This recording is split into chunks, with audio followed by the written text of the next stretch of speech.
लाहौर ये आलमी क्रिकेट से महरूम हो गए। सिक्योरिटी खदशात पाक न्यूजीलैंड सीरीज को मनसूख कर दिया गया है। सीरीज के तहत 5 T20 मैचेस लाहौर में शेड्यूल थे, जबकि सिक्योरिटी अलर्ट के बाद सीरीज को मनसूख किया गया है। ऐसा क्रिकेट न्यूजीलैंड की जानिब से कहा गया है, जबकि मजीद कहा कि टीम की वापसी के लिए इंतजाम कर रहे हैं। PCB की जानिब से कहना है कि यकतरफा तौर पर सीरीज को मुलतवी करने का फैसला किया गया। मेहमान टीम की सिक्योरिटी के लिए फुल प्रूफ इंतजाम किए गए हैं। मजीद तफसीलात जानेंगे हाफिज शहबाज से। हाफिज शहबाज, बताइएगा, पूरी सीरीज जो है उसको मंसूख कर दिया गया है? जी बिल्कुल, पाकिस्तान और न्यूजीलैंड के दरमियान जो पूरी सीरीज है इसको मंसूख कर दिया है। आज से वनडे सीरीज शुरू होने, 3 वनडे रावलपिंडी में खेला जाना था और उसके बाद 5 T20 मैचेस लाहौर के गद्दाफी स्टेडियम में शेड्यूल थे, जिसकी तैयारियां ऑलमोस्ट मुकम्मल कर ली गई थी। लेकिन आज मैच शुरू होने से पहले तकरीबन 1 घंटा पहले ये इतलात सामने आना शुरू हुई कि शायद न्यूजीलैंड के कुछ खिलाड़ी हैं कोविड पॉजिटिव आया, जिसकी वजह से खिलाड़ियों को कमरों से निकलने से रोक दिया गया। और फिर जब टीम ने होटल से रवाना होना था, उससे कुछ देर पहले ये बात बाहर आई कि जी न्यूजीलैंड के कुछ 3 प्लेयर्स हैं जिनको कोविड पॉजिटिव हुआ, जिसकी वजह से आज का मैच जो है वो मनसूख करने की बातें सामने आ रही थी। लेकिन उसके बाद जब पाकिस्तान क्रिकेट बोर्ड ने अलामिया जारी किया तो उस अलामिया ने तमाम तरह हालात जो है वाज़ेह कर दी। उस अलामिया में 2 टोक अंदाज में कहा गया कि आज सुबह न्यूजीलैंड क्रिकेट बोर्ड की जानिब से पाकिस्तान क्रिकेट बोर्ड को कहा गया था कि उन्हें सिक्योरिटी अलर्ट है, सिक्योरिटी थ्रेट्स हैं, जिसकी वजह से उन्हें कहा गया है कि उनकी टीम, जो उनके खिलाड़ी, ऑफिशियल्स, कोई लोग भी जो है वो अपने कमरों से ना निकलें। और उसके बाद न्यूजीलैंड क्रिकेट बोर्ड ने एकतरफा तौर पर पाकिस्तान क्रिकेट बोर्ड के अलामिया के मुताबिक सीरीज मनसूख करने का फैसला किया है। जो अलामिया सामने आया उसके मुताबिक पाकिस्तान के वज़ीर-ए-आज़म इमरान खान, जो कि पाकिस्तान क्रिकेट टीम के साबिक कप्तान भी हैं, उन्होंने खुद न्यूजीलैंड की जो वज़ीर-ए-आज़म है उनसे राब्ता किया और उन्हें यकीन दहानी कराई कि पाकिस्तान में न्यूजीलैंड की टीम को फुल प्रूफ सिक्योरिटी दी जा रही है और किसी किस्म का कोई खदशा यहाँ मौजूद नहीं है। और हैरानकुन बात यह है कि जो न्यूजीलैंड का सिक्योरिटी एक्सपर्ट, जो कि पिछले 24 अगस्त से पाकिस्तान में मौजूद है, और पहले यह कहा जा रहा था कि वो 27 अगस्त को वापस चला जाएगा, लेकिन उसने ये फैसला किया था, सिक्योरिटी एक्सपर्ट ने खुद, कि वो सीरीज के अख्ताम तक पाकिस्तान में रुकेगा। और उसकी सिक्योरिटी क्लियरेंस के बाद ही न्यूजीलैंड की टीम जो है बांग्लादेश से इस्लामाबाद पहुंची थी ये सीरीज खेलने के लिए। आज अचानक से ये कहना कि सिक्योरिटी थ्रेट है और ये ठीक है। हाफिज शहबाज, आप हमारे साथ मौजूद रहिएगा। इस वक्त सीनियर तज्जियाकार सलीम बुखारी साहब हमारे साथ मौजूद हैं। सर, आपके वक्त का बहुत शुक्रिया। ये बताइएगा कि एकदम से अचानक से पूरी सीरीज जो है उसको मनसूख कर दिया गया है। शायकीन क्रिकेट बहुत मायूस हैं इस चीज़ से। ये बताइएगा कि इसके ऊपर जो है अब आगे का लाहेअमल क्या होना चाहिए और मौजूदा जो सूरत हाल है उसके ऊपर क्या कहना चाहेंगे? पहली बात तो ये है कि ये बड़ा मैं तो समझता हूँ ये एक हॉस्टाइल एक्ट है, इसलिए कि ये नहीं होता कि आप किसी दूसरे मुल्क में क्रिकेट खेलने के लिए गए हों और वहाँ की सिक्योरिटी एजेंसी सारा कुछ क्लियर कर रही हो, आपकी जो सिक्योरिटी एजेंसी की टीम आई हो उसने क्लियर किया हो और फिर यकायक आप वहाँ से बैठ के अनाउंस कर देंगे कि हम सीरीज को मनसूख कर रहे हैं। ये बहुत हॉस्टाइल एक्ट है। ये क्यों हुआ है, इसके पीछे मेरे ख्याल से कोई ना कोई कहानी जरूर है, इसलिए कि पाकिस्तान ने जिस तरह का स्टांस लिया हुआ है, प्राइम मिनिस्टर इमरान खान साहब ने जिस तरह से अमेरिका से 2 टोक बात की हुई है, मेरे ख्याल से वेस्ट जो है वो फिर हमें कोई सबक सिखाने की सोच रहा है और ये उसी सिलसिले की एक कड़ी है। बिल्कुल मैं वसूख से ये कह सकता हूँ कि इसमें सिक्योरिटी थ्रेट का एज सच कोई यानी खतरा मौजूद नहीं है। इसे सिर्फ जवाब बना के इस सीरीज को, जिसकी इतनी हाइप क्रिएट हुई थी, यहाँ पर आराम से न्यूजीलैंड के प्लेयर अपनी प्रैक्टिस कर रहे थे, आराम से घूम फिर रहे थे, होटल में रह रहे थे, कोई खतरा किसी किस्म का कोई इंडिकेशन नहीं था। तो ये एक हॉस्टाइल एक्ट है। मेरे ख्याल से PCB को चाहिए कि वो अब इसके ऊपर प्रोटेस्ट करे, PCB को, और जो इंटरनेशनल क्रिकेट काउंसिल है वहाँ अपना प्रोटेस्ट जो है वो रजिस्टर कराए। इसके ऊपर रिएक्ट किए बगैर गुजारा नहीं है। अगर हम खामोशी इख्तियार कर लेंगे तो फिर ये जवाब भी दुरुस्त मान लिया जाएगा और फिर हमारे पास जवाब या एक्सप्लेन करने के लिए कोई यानी नुक्ता नहीं रहेगा। हमें इसके ऊपर प्रोटेस्ट जरूर लॉन्च करना चाहिए। ठीक है। आप हमारे सलीम बुखारी साहब, आप हमारे साथ मौजूद रहिएगा। जावेद मियांदाद साहब ने इस वक्त हमें ज्वाइन किया है। सर, आपके वक्त का बहुत शुक्रिया। ये बताइएगा कि पाकिस्तानी क्रिकेट के लिए और PCB के लिए खास तौर पर कितना बड़ा झटका है कि एकदम से फौरी तौर पे पूरी सीरीज जो है उसको मनसूख कर दिया गया है? ICC कुछ ही नहीं है, राइट। ICC के सब मिलकर वो लोग भी वो कोई डिसीजन ले ही नहीं सकता ICC इन चीजों पे, राइट। अब भाई एक आदमी नहीं खेलना चाहिए, हालांकि लेना चाहिए, हालांकि इनको सारे बोर्ड चेयरमैन और बोर्ड को कंट्रीज उनको है ना वो लाना चाहिए कि भाई आप हमको जब तक आप कैंसिल या किसी भी टूर पे नहीं करते जब तक आप ICC को भी कन्विंस ना कर दें।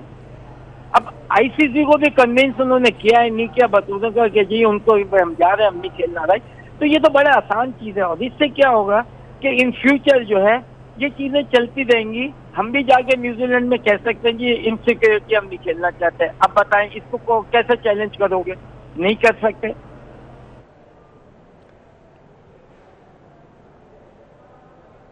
उनको क्या अब ऐसे इकदाम करने चाहिए कि पाकिस्तान पर क्रिकेट के दरवाजे खुल सकें? देखिए, पाकिस्तान के खुले हुए हैं भैया, हम लोग भी रह रहे हैं, खेल रहे हैं, सारे कुछ खेल रहे हैं। एक दुनिया में एक चीज अगर कहीं भी हो जाती, क्या इंग्लैंड में ब्लास्ट नहीं होए? क्या न्यूजीलैंड उधर वहां गलत चीजें नहीं, इंडिया में ब्लास्ट नहीं होए? कितनी चीजें, तो ये तो एक चीजें कभी ना कभी ऐसी जो हो जाती है, तो इसका मतलब ये थोड़ी कि आप खेलना बंद कर दें और ये सारी चीजें खत्म कर दें। ऐसा करे, अब आदमी मर जाता है तो मर जाता है, इसका मतलब दूसरे भी कितनों को सर पे खेलने लगी, वो चले गए, राइट? तो इसका मतलब क्या लड़के खेल नहीं रहे? तो ये चीजें बिल्कुल ये है कि अगर आपने कोई इशू बनाना है और इशू के तहत कोई एक साइड लाइन कोई चाहिए हो, उसको आप कर रहे हैं। आप बगैर खेले कह रहे हैं कि जी एक ऐसा ही बात किया था कि किसी ने एक टीम थी, शाम का टाइम था, उसके बच्चे को उन्होंने बोल दिया कि बस जाके ना तू वो कर देना बैट लाइट। अब वो प्लेयर आया है और खड़ा हुआ है, एक बॉल भी नहीं खेला और अंपायर को बताया बैट लाइट। तो अंपायर ने उसको कहा यार अभी तो तुम बॉल भी नहीं खेलो और तुम कैसे करो बैट लाइट? खेलने के बाद तो आदमी कह सकता है कि बॉल मुझे नजर नहीं आ रही है। तो ये चीजें ऐसी है, तो यही चीज जो है ना, अब दुनिया जो है ना वो इसको, एक तो इंडिया को बड़ी आग लगी हुई है, वो जी अच्छा जी क्यों? अरे भाई ये न्यूजीलैंड से पूछो ना, वो बताएगा तुम्हें कि भाई हमारे यहाँ तो सारे लोग रह रहे हैं, करोड़ों लोग रह रहे हैं, मैच भी हो रहा है, क्रिकेट भी हो रही है, हमारा मुल्क, हमारा प्राइम मिनिस्टर सब आपको जब सिक्योरिटी दे रहा है, उसके ज्यादा क्या कर सकते हैं? अब आपने नहीं खेलना था, इसका मतलब आपका माइंड सेट है। ठीक है। अच्छा जावेद मियादाद साहब, सर ये बताइएगा क्या ऐसे एसओपीज होने चाहिए आलमी सतह पर कि क्या मैकेनिज्म होना चाहिए कि 11th आवर पे मैच कैंसिल ना हो, जब सिक्योरिटी क्लियरेंस हो चुकी है और टीम्स ग्राउंड में अभी मैच शुरू होने वाला है और एन 11th आवर पे मैच कैंसिल हो जाए, तो क्या आप नहीं समझते कि आईसीसी को कम से कम इस हवाले से हरकत में आना चाहिए? उनको बनाना चाहिए, मगर ये कभी भी नहीं बनाएंगे क्योंकि उनके रूल एंड रेगुलेशन जो है ना एक कंट्री के, वो एक different, not because of cricket, because of something else. यानी एक उनके rule and regulation, they are living different. वहाँ माँ बाप जो है ना गवर्नमेंट माँ बाप है, इंडिया और मतलब इंग्लैंड में, ऑस्ट्रेलिया में, इन जगह न्यूजीलैंड में, वहाँ के माँ बाप अपनी जगह है, मगर उनके जो मेन माँ बाप जो है वो है government, because they provide each and everything.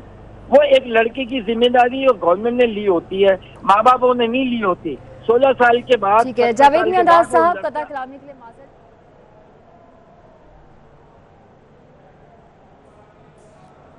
ठीक है, बहुत शुक्रिया, आपने तमाम तर सूरत हाल के बारे में आगाह किया। अब तमाम तर सूरत हाल जो सिक्योरिटी से रिलेटेड है उसके ऊपर बात कर लेते हैं इरफान मलिक से। इरफान, बताइएगा कि सिक्योरिटी के जो मामलात हैं, कल तक सब कुछ ठीक था और अब एक दफ़ा से एकदम से जो है पूरी सीरीज़ मनसूख कर दी गई है सिक्योरिटी वजूहात की बिना पर, इसके ऊपर क्या तफसीलात हैं?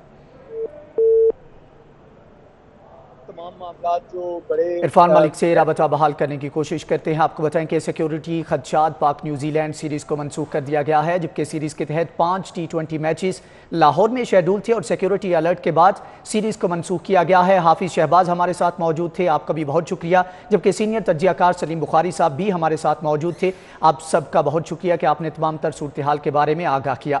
लाहौर की क्रिकेट से महरूम हो गए, सिक्योरिटी खदशात पाक न्यूजीलैंड सीरीज़ को मनसूख कर दिया गया है, जबकि सीरीज़ के तहत 5 T20 मैचेस लाहौर में शेड्यूल थे। अब में स्कूलों के तालीमी दौरानिए का सेशन जो है उसको बढ़ा दिया गया है। स्कूल्स का तालीमी सेशन जून 2022 तक मुकर्रर किया गया है। बोर्ड्स इम्तिहानात आइंदा बरस जून में होंगे, जबकि मैट्रिक इंटरमीडिएट इम्तिहानात के लिए मुकम्मल निसाब पढ़ाया जाएगा। तालीमी सेशन में तोसी कोविड स्कूलों की बंदिश की वजह से की गई, जबकि दौरानिया मुकर्रर होने से असातिज़ा को निसाब पढ़ाने में मदद मिलेगी। पंजाब चेयरमैन बोर्ड्स कमेटी ने महकमे तालीम को मरासला लिखा था, जबकि तुलबा मैट्रिक इंटरमीडिएट के जून में इम्तिहानात की तैयारी करेंगे। इस हवाले से तफसीला जानेंगे अकमल सोमरो से। अकमल सोमरो, बताइएगा ये फैसला जो किया गया है इसके पीछे मुहर्रिकात क्या है? जी, बुनियादी तौर पर यह तालीमी सेशन हुकूमत की जानिब से मुकर्रर नहीं किया गया था, जिसके बाइस से तलबा और तालबात और असातिज़ा परेशानी का शिकार थे। अब पंजाब हुकूमत ने और महकमा स्कूल्स ने अब बिलखसूस ये तालीमी सेशन मुकर्रर कर दिया है और इसके लिए ये ऐलान किया है कि आइंदा बरस जून 2022 तक तलबा अपने इम्तिहानात के लिए तैयारी कर सकेंगे। और इसमें मैट्रिक और इंटरमीडिएट के जो तलबा हैं जिन्होंने बोर्ड्स के इम्तिहानात में शिरकत करनी है, उन्हें पूरा निसाब पढ़ाया जाएगा, पूरी किताबें पढ़ाई जाएंगी। इससे पहले जो इम्तिहानात होते रहे हैं वो स्मार्ट सिलेबस के तहत होते रहे हैं। हुकूमत ने ये फैसला इसलिए किया है कि कोविड के बायस तालीमी इदारों की बार बार बंदिश हो रही है, जिसकी वजह से तलबा और तालिबात का पूरा निसाब मुकम्मल कराना मुश्किल था, इसलिए ये फैसला किया गया है। और ठीक है अकमल सोमरू, आपका बहुत शुक्रिया। दूसरी जानिब आपको बताएं कि चीफ सेक्रेटरी कामरान अली अफजल की जानिब से कहना था कि ट्रांसफ़र पोस्टिंग की जल्दी नहीं, जो भी तबादले करूंगा सोच समझ कर करूंगा। एक तबादला कर दिया है, बाकी बाद में देखूंगा। उनकी जानिब से सिटी 42 से गुफ्तगू करते हुए कहा गया है कि ट्रांसफ़र पोस्टिंग की जल्दी नहीं, जबकि जो भी तबादले करूंगा वो सोच समझ कर करूंगा। मज़ीद तफसीलात जानेंगे कैसर खोखर से। कैसर, बताइएगा क्या तफसीलात हैं, क्या फैसले किए गए हैं और आइंदा क्या फैसले किए जाएंगे? जी बिल्कुल, चीफ सेक्रेटरी पंजाब ने ये कहा है कि उन्हें ट्रांसफर पोस्टिंग में अभी कोई जल्दी नहीं है, वो सोच समझकर फैसले करेंगे। और इस हवाले से उन्होंने कहा कि जो एक तबादला जरूरी था वो मैंने कर दिया, बाकी मैं सोच समझकर फैसले करूंगा। जी ठीक है कैसर खोखर, आप हमारे साथ मौजूद रहिएगा। ट्रांसफ़र पोस्टिंग के हवाले से ये ऐलान किया गया है। उन्होंने कहा है कि चीफ सेक्रेटरी ने कहा है कि जो भी तबादले करूंगा वो मेरिट के ऊपर किए जाएंगे, जबकि एक तबादला कर दिया है, बाकी तबादले जो हैं वो बाद में किए जाएंगे। एक तबादला किया है चीफ सेक्रेटरी की जानिब से, ये कहा गया है। सिविल सेक्रेटरीट काबीना कमेटी बराए इंसदादे डेंगी का इजलास चीफ सेक्रेटरी कामरान अली अफजल मुतल्लिका अफसरान की जानिब से शिरकत की गई। लाहौर, रावलपिंडी, फैसलाबाद में इंसदादे डेंगी सरगर्मियां तेज करने का फैसला किया गया है। मजीद तफसीलात जानेंगे कैसर खोखर से। कैसर, बताइएगा इस हवाले से क्या फैसले किए गए हैं? जी बिल्कुल, ये इजलास सिविल सेक्रेटरीट में हुआ है। इस इजलास में चीफ सेक्रेटरी पंजाब, सूबाई वज़ीर हेल्थ, सूबाई वज़ीर औकाफ सैयद सईदुल हसन शाह ने शिरकत की है। इस इजलास में तमाम अजलात बिलखसूस लाहौर, रावलपिंडी, फैसलाबाद में इंसदादे डेंगू सरगर्मियां तेज करने का फैसला किया गया है। पंजाब हेल्थ केयर कमीशन को तमाम निजी अस्पतालों में डेंगू काउंटर की मौजूदगी यकीनी बनाने की हिदायत की गई है। मौजूदा सूरत को मद्देनजर रखते हुए इंडोर सर्विलेंस पर खसूसी तवज्जो दी जाएगी। इस हवाले से ये फैसला किया गया है। बुखार की सूरत में मरीज का डेंगू टेस्ट लाजमी करवाया जाए। डेंगू के खात्मे के लिए मुश्तरका कोशिशों की जरूरत है। इस हवाले से यह भी फैसला किया गया कि प्राइवेट लेबॉर्ट्रियों से डेंगू केसेस की रिपोर्टिंग के निज़ाम को बेहतर बनाया जाए। तमाम महकमे डेंगू के हवाले से जारी गाइडलाइन और अमल दरामद यकीनी बनाए, ये चीफ सेक्रेटरी पंजाब ने कहा है। चीफ सेक्रेटरी पंजाब ने हुक्म दिया है कि मॉनिटरिंग, सर्विलेंस और रिपोर्टिंग के म्यार को बेहतर बनाया जाए। चीफ सेक्रेटरी ने यह भी कहा है कि अजला में इंसदादे डेंगू मुहिम की निगरानी डिप्टी का जिम्मेदार जो है वो डिप्टी कमिश्नर जिले का होगा। इंसदादे डेंगू सरगर्मियों में गफलत बर्दाश्त नहीं की जाएगी। चीफ सेक्रेटरी ने कहा कि शेखुपुरा मियांवाली के डिप्टी कमिश्नर को डेंगू रिपोर्टिंग से मुतल्लिक शिकायत का बर वक्त अजाले की हिदायत की गई है। सेक्रेटरी प्राइमरी हेल्थ केयर ने इजलास में ब्रीफिंग दी है। रवां साल अब तक डेंगू के 450 कंफर्म मरीज रिपोर्ट हो चुके हैं। ठीक है कैसर खोखर, आपका बहुत शुक्रिया। शहर में डेंगू बुखार के केसेस में मुसलसल इजाफा हो रहा है। डेंगू बुखार के मजीद 15 मरीजों की तस्दीक हो चुकी, जबकि 10 रोज़ में लाहौर में डेंगू के 250 मरीज सामने आ चुके हैं। शहर में डेंगू बुखार के केसेस में मुसलसल इजाफा हो रहा है, जबकि डेंगू बुखार के मजीद 15 मरीजों की तस्दीक हो चुकी है। और इस हवाले से आपको बताएं कि गुज़श्ता 10 रोज़ में लाहौर में डेंगू के 250 मरीज सामने आ चुके हैं। इस हवाले से मजीद तफसीलात जानेंगे। Senior health reporter Zahid Chaudhry साहब हमारे साथ मौजूद हैं। जाहिद साहब, ये बताइएगा कि मुसलसल केसेस में इजाफा हो रहा है। शहर में डेंगू बुखार का जो ख़तरा है वो बदस्तूर बरकरार है और मुसलसल डेंगू बुखार के मरीज़ों की तादाद बढ़ने का सिलसिला जारी है। गुज़श्ता 24 घंटे के दौरान भी लाहौर में डेंगू बुखार के मज़ीद 15 मरीज़ों की तस्दीक की गई, जिनमें से 4 मरीज़ मुख्तलिफ अस्पतालों से रिपोर्ट हुए हैं और 11 मरीज़ों की तस्दीक जो है वो लेबॉरेटरीज़ में टेस्ट के बाद की गई। उनका NS1 जो टेस्ट है वो पॉजिटिव आया है, जिस पर वो कंफर्म किया गया कि वो डेंगू बुखार में मुब्तला हैं। अब तक गुज़श्ता 10 रोज़ के दौरान जो है वो बहुत तेज़ी के साथ इजाफा देखने में आ रहा है डेंगू बुखार के मरीज़ों का। और 10 रोज़ के दौरान अब तक लाहौर में 250 से ज़ायद जो पेशेंट्स हैं वो सामने आ चुके हैं, उनकी तस्दीक हो चुकी है। और जो मजमूई तादाद है रवां बरस के दौरान जो मरीज़ों की वो जो है वो इस वक्त 350 तक पहुँच गई है। ठीक है जाहिद साहब, आपका बहुत शुक्रिया। दूसरी जानिब आपको बताएं कि चीफ जस्टिस का वकला साइलिन के लिए बनाए गए लिटिगेशन सेंटर का दौरा, जबकि चीफ जस्टिस मोहम्मद अमीर भट्टी ने सेंटर के मुख्तलिफ हिस्से भी देखे। चीफ जस्टिस मोहम्मद अमीर भट्टी को एडिशनल रजिस्ट्रार ने ब्रीफिंग दी।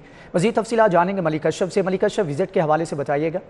जी बिल्कुल, chief justice Lahore high court Mohammad Mir Bhatti ने अदालत आलिया के हाथे में कैंप किए गए लिटिगेशन सेंटर का दौरा किया है और इस मौका पर उन्हें एडिशनल रजिस्ट्रार बिल्डिंग की जानब से ब्रीफिंग दी गई। चीफ जस्टिस मोहम्मद मीर भट्टी ने लिटिगेशन सेंटर के मुख्तलिफ हिस्सों का दौरा किया और इस वाले से चीफ जस्टिस का ये कहना था कि इस लिटिगेशन सेंटर को जल्द फाल किया जाए ताकि वकला और साइलिन इससे मुस्तफीद हो सकें। मजीद इस मौके पर जस्टिस मोहम्मद मीर भट्टी का ये भी कहना था कि जरूरत है और दूर दराज से आने वाले साइलिन की सहूलत के लिए लिटिगेशन सेंटर का फाल होना बहुत जरूरी है। ये लिटिगेशन सेंटर जो है वो साबिक chief justice high court Syed Mansoor Ali Shah के दौर में इसका संगे बुनियाद रखा गया था। साबिक चीफ जस्टिस सैयद मंसूर अली शाह ने इसके संगे बुनियाद रखने का इफ्तिताह किया था और इसके बाद गुज़श्ता साल साबिक चीफ जस्टिस मोहम्मद कासिम खान ने भी इस लिटिगेशन सेंटर का दौरा किया था और उस मौके पे जो मेंबरान पाकिस्तान बार कौंसिल हैं एहसन बून और जो ठीक है मलिक अशरफ, आपका बहुत शुक्रिया। इसी के साथ ही न्यूज़ बुलेटिन से फिल वक्त इतना।